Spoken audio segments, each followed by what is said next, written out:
कर्म एक दिन लौट कऽ जरूर अबै अछि, यानी जे कर्म केने छी ओ कर्म घुमि कऽ अहाँ लग एक दिन जरूर आयत। नीक कर्म करब या खराब कर्म करब ओकर 100 गुना लौट कऽ आयत।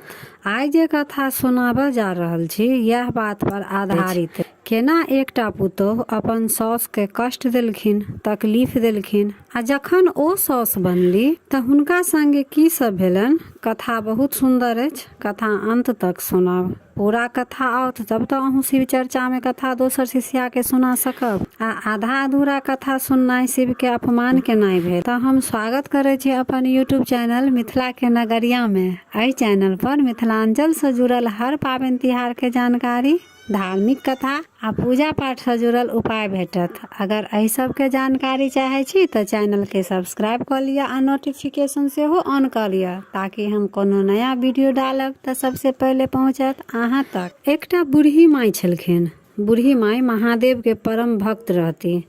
ओ महादेव के गुरु बनेने छलथि, महादेव के शिष्य बनल रहथि। ओ रोज महादेव के पूजा अर्चना करती, रोज महादेव के ध्यान करती। बूढ़ी माई के एकटा बेटा रहन। जखन बेटा छोटे रहन तहिए हुनकर पति के मृत्यु भ गेल रहन। पति के मृत्यु के पश्चात हुनका आगा पीछा कोई नहीं छलन। बहुत कष्ट से मेहनत मजदूरी क के अपन बेटा के पोषण पालन केलखिन, लेकिन हुनका पर महादेव के कृपा छलन। तो बेटा पढ़े लिखे में खूब तेज छलन।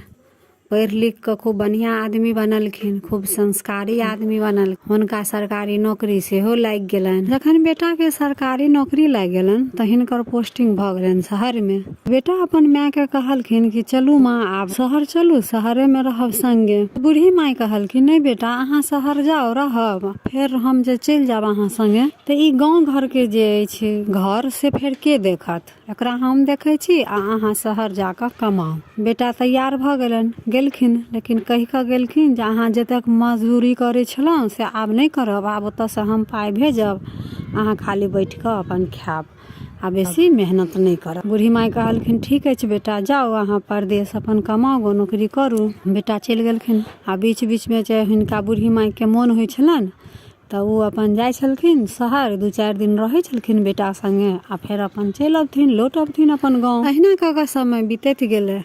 तब बूढ़ी माई सोचलक जे आब तो बेटा विवाह योग्य भ गेल, नौकरियो भेला बहुत दिन भ गेलै, से आब विवाह कऽ लै छी बेटा के। एकटा पुतोहु चलि आयत घर में तो जेना 2-4 दिन ला आबै छी तो अपने बना के खेनाई खाई छी तो कनी पुतोहु बना के देत तो दोसर बात है। आ कनी बेटो संगे केओ रहे वाला भ जायत, नहीं तो ओतऽ गाँव में रहे छी तो हमरा हरदम ध्यान रहे अछि बेटे पर, जे की खेलक, केना रहे अछि नहीं रहे अछि। आ पुतोहु जे संगे रहतन तो उ अपन सबटा देख रेख हमर बेटा के करत। या सोच के अपन विवाह केलथि। विवाह एकटा सुंदर लड़की देख कऽ अपन कऽ लेलखिन। तऽ आब दुनू हुनकर बूढ़ी माई के बेटा आ पुतोहु अपन शहर में रहे छलखिन आ बूढ़ी माई अपन गाँव में रहे छलथि। जब हिनका होइ छलन मोन तो 2-4 दिन ला जाय छलखिन शहर में अपन बेटा पुतोहु लंग। तऽ अपन पुतोहु खूब सेवा बारी करे छलन, 2-4 दिन ला रहे छलखिन। बूढ़ी माई के अपन मोन लगे छलन, फिर 2-4 दिन रहि कऽ अपन चलि आबै छलखिन। कऽ समय बीतैत गेलै। फिर हुनका बूढ़ी माई के 2टा पोतो भेलन। पोतो सब नमहर नमहर भ गेलन आ हिनकर बूढ़ी माई के अवस्था आब घटऽ लगलनि तऽ बेसीतर बीमार रहऽ लगलखिन। तऽ एक बेर बहुत दिन तक बीमार रहलखिन गाँव में। हिनका बहुत इलाज उलाज करेलखिन गाँव में, लेकिन हिनका ठीक नहीं भेलन। तऽ बेटा कहलखिन माँ एते चलि आओ से शहर में डॉक्टर से देखा दै छी, एते रहब। बूढ़ी मैया अपन गेलखिन तऽ ओतऽ दवाई दौरी अपन जे बेटा होइ छलन से करबै छलखिन। 15 दिन करीब भ गेलन। 15 दिन तक हिन बूढ़ी माई के दवाई सब चललनि तैयो ई ठीक नहीं पूरा तरह से भेलखिन, कनी कनी ठीक भ रहल छलखिन। आब 15 दिन जे रुकि गेलखिन तऽ हिनकर पुतोहु जे छलन हिनका आब पाबंदी बुझाइ छलन। पहिले तऽ 2-4 दिन ला जाय छलखिन तऽ खूब सेवा बारी कऽ दै छलखिन, अपन चलि अबै छलखिन लौट कऽ। लेकिन एहि बेर तऽ बूढ़ी मैया रहि गेलखिन 15 दिन।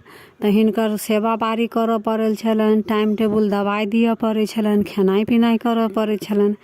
तऽ पुतोहु के एहि बेर बड्ड तामस उठैत रहे छलन बूढ़ी मैया पर, लेकिन ओ बजती की। ना कऽ कऽ 15-20 दिन गुजरल। तब बेटा के कोनो दोसर शहर में ऑफिस के काम से काम पड़ि गेलन।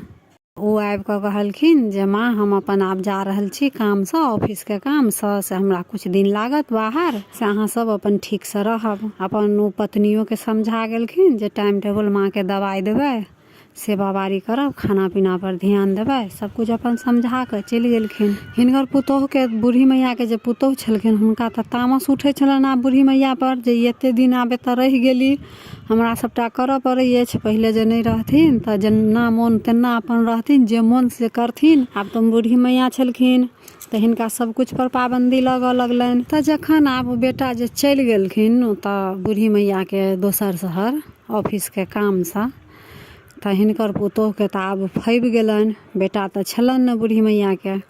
तऽ ई धीरे धीरे सब काम घरके अढ़बऽ लगलखिन बूढ़ी मैयाके, जे मैया कनि ई काम कऽ लिअ, माँ कनि ई काम कऽ लिअ। एहिना करैत करैत धीरे धीरे घरके सारा काम आब बूढ़ी मैयासँ करबऽ लगलखिन। बूढ़ी मैया कनिए काम करथिन तऽ थकि जाथिन, तऽ सेहो लए ताना मारै छलखिन हुनकर पुतोह, जे कनिए काम करै छी माँ आ अहाँ थकि जाइ छी, से बैठ कऽ तऽ खाइ छी, एते दिन तऽ बैठे कऽ खेलहुँ, एते दवाइ करेलहुँ तैयो ने अहाँके मोन ठीक भेल। रंग बिरंगके ताना मारै छलखिन। लेकिन आब बूढ़ी मैया करती तऽ करती की, सोचै छलखिन आब बेटा आओत तब तऽ हम अपन गाँव चलि जायब। बूढ़ी मैया अपन मोने मोने सोचै छलखिन जे बेटा आओत तब अपन गाँव चलि जायब। के जो कुछ कहै नहि छलखिन बूढ़ी मैया, तऽ पुतोहूके मोन बढ़ल जाइ छलनि। गर्मी के समय रहे तऽ एकटा झोला थमा देलखिन अपन साउसके, बूढ़ी मैयाके, हुनकर पुतोह, आ कहलखिन माँ जी जाओ बाजार से सब्जी लऽ आउ तब सब्जी बनत। बूढ़ी मैया कहलखिन कनिया हमरा तऽ बड्ड मोन खराब लगै अछि, से जाओ अपने से लऽ आउ, हमरा नहीं हैत जायल, से आइ बड्ड रौदो उगल छै।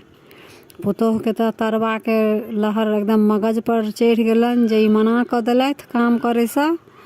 ओ खूब एकदम खिसियात कहलखिन, तामसे कहलखिन जे नहीं आनब जाबे तक, ताबे तक नहीं बनत खेनाइ, से जाकऽ पहिले सब्जी लऽ कऽ आउ। से एतेक हरदम कोनो काम अहाँके कहै छी तऽ अहाँ हरदम कहैत रहै छी जे हमरा मोने खराब अछि, मोने खराब अछि।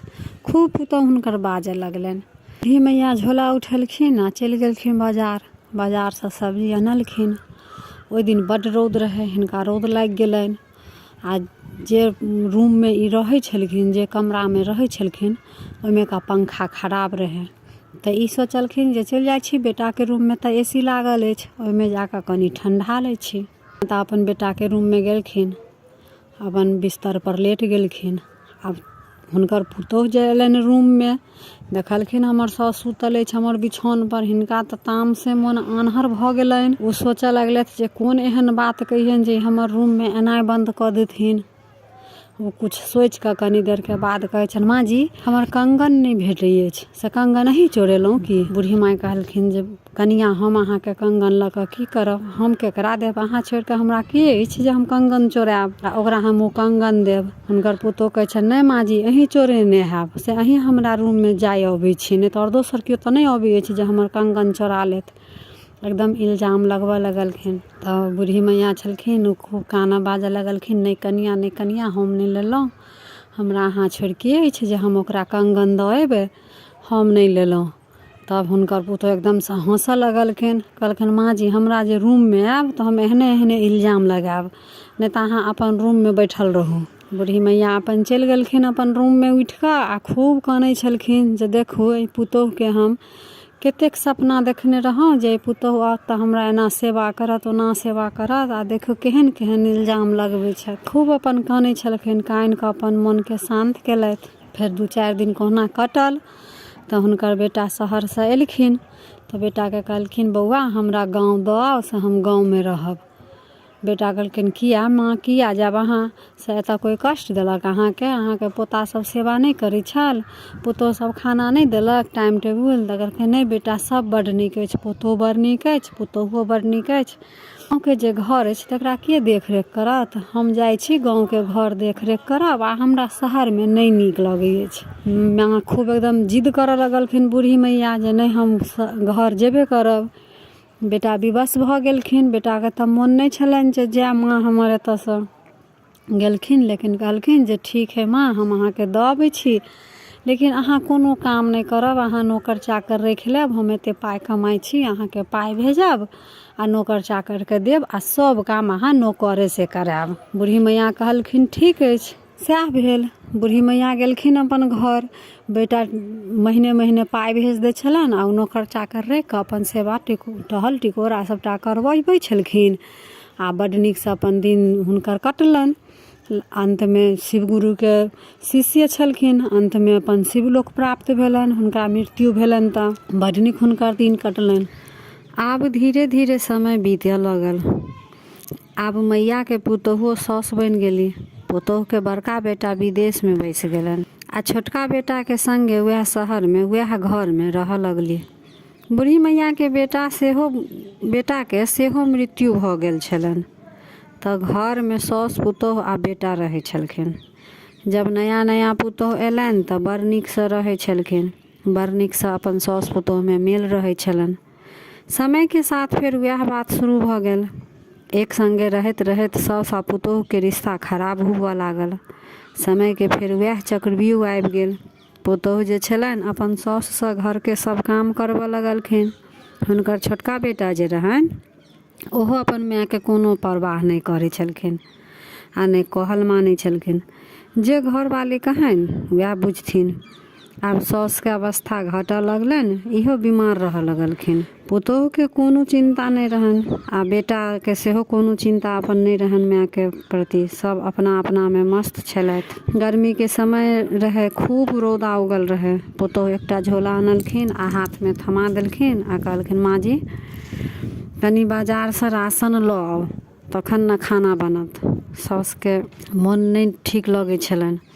ओ कहलखिन कनिया हमरा मोन नहीं नीक लगै अछि से बौआ छेबे करैत घर पर हुनके से मंगवा लिया। आइ राशन आइ उएह लऽ औता। बेटा सुनलखिन खूब ताम से अपन माय के कहै छनि भरि दिन तऽ बैसले रहै छी तैयो अहाँके हरदम मोने खराब लगैत रहै अछि। जाउ आ राशन आनि दियौ तब खाना बनत। सास बेचारी की करती, उठली झोला लेली हाथ में आ रौदा में विदा भऽ गेली। राशन लऽ कऽ जखन एलखिन तऽ बड्ड हुनका रौद लागि गेलनि। अपन रूम में गेलखिन तऽ ओतऽ पंखा खराबे रहनि। बहुत दिन से बेटा के कहै छलनि जे बौआ पंखा ठीक करवा ला, लेकिन ओ करबे नहीं छलखिन। कोनो माय के हुनका परवाहे नहीं रहनि, अपन नहीं करबेने छलखिन। पंखा खराबे रहे तऽ पुतोह उ जे सास छलखिन से सोचलखिन जे चलि जाइ छी अपन बेटे के रूम में रहै छी। जाबे पुतोह नहीं रहनि तऽ बेसी देर तऽ अपन बेटे के रूम में रहै छलखिन। तऽ सोचलखिन जाइ छी ओते जाकऽ अपन कनी ठंडा लै छी।